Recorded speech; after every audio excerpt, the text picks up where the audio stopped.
In 1968, Adelaide was a very different city. But times were changing in the aged care industry. It was the birth of Southern Cross Homes.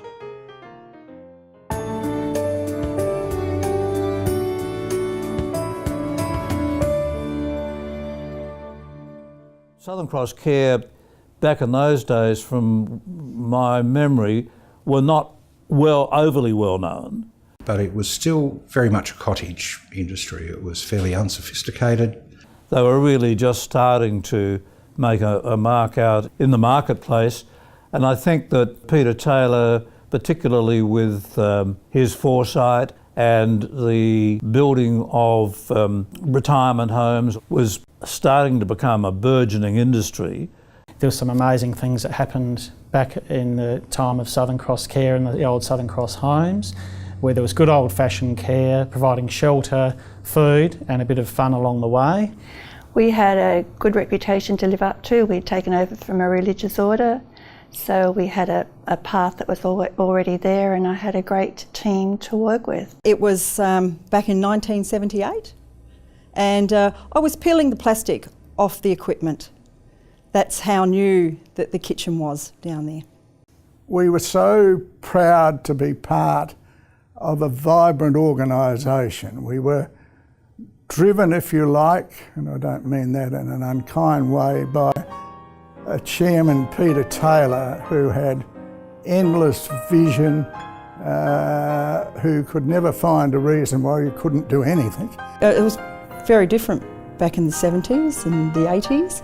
You know, now with technology. Back then you actually even went to the library to look up recipes. I remember we had one elderly lady who came to the nursing home and she was on a particular diet which she wasn't happy about. It was a really serious diet that she had to be on, but she used to, unbeknownst to us, ring up David Jones food area and get a parcel delivered to her every day. The experiences that people are wanting and families are wanting are changing rapidly, and they're seeking more of a life experience when they go into a care-based environment. Or just that where we live, we wouldn't exchange that for any other place. Well, I think the reason Southern Cross Care has grown to where it is today from where it was 50 years ago is driven mainly by demand. There's just been this demand within the community as people age longer. There'll always be the need for residential care. It is one of the powerhouses of retirement living in Australia, no question of that. It's a terrific thing that the residents have people like me coming along to have fun with them, basically. So without that, their lives might not be as fulfilling. There are now so many activities that are available to old people to give them a new interest, a new lease of life. Back in those days, that was never thought of. These days, the Adelaide Fringe comes to Southern Cross Care. The reaction to the Fringe is once they experience it, and the families and the friends of the families, they just can't really believe that it's happening. They think it's an amazing thing because it's just so different.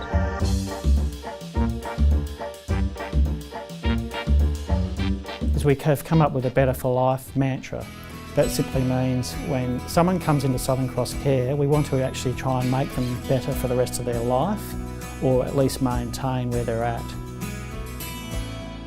The focus is on the resident, the well-being, the happiness, the health of that resident. One of the residents in particular, who she hadn't had any background in art, and she really is so motivated now that she's enrolling in a WEA lesson this term as well. And also for the service in the community. That's really important, to try and keep people at home as long as possible, with the assistance of organisations like Southern Cross. Philip Kennedy Centre to us has got fitness, food, fitness and fantastic care. But each wave of people who came into the organisation, their expectations were greater. The achievements are actually enormous, and I try not to think about it too much because they are overwhelming, the achievements that have happened over the last 50 years, because we've had some great people go before us doing great things. We're custodians of a really good organisation, and there are going to be people that come after us. In 1969, Southern Cross homes were supported by Channel 9's Telethon, and Caroline Karcher was Miss Telethon. Since we started with Southern Cross Care back in 1969, I mean, it's the full circle. You're still involved with Telethon. The next stage in the growth of Southern Cross Care is this spectacular new facility at Myrtle Bank, Carmelite, a jewel in the crown in our 50th year. Keep the best of what we've done, as well as innovate and do things better in the future, because we've done some fantastic things in the past. We need to try not to lose that and keep that essence of Southern Cross Care.